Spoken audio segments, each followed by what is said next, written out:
Општина Аеродром официјално го пушти во употреба новоизградениот дел од основното општинско училиште Блаже Конески во населбата Мичурин. На свеченото отворање присуствуваа градоначалникот на општината Дејан Митески, премиерот Христијан Мицкоски и министерката за образование и наука Весна Јаневска. По речиси 70 години, велат надлежните, училиштето добива современ изглед и значително подобрени услови за реализација на наставата. Новоизградените училници, кабинети и заеднички простории создаваат поквалитетна средина за учење и развој на учениците, како и подобри услови за работа на наставниот кадар.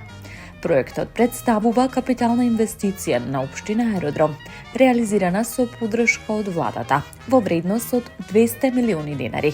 Во новиот дел на училиштето изградени се 16 модерни училници и кабинети, библиотека, мултифункционална сала со бина, лифт, кујна и трпезарија, енергетски ефикасна фасада и целосно пристапни услови за ученици со попреченост.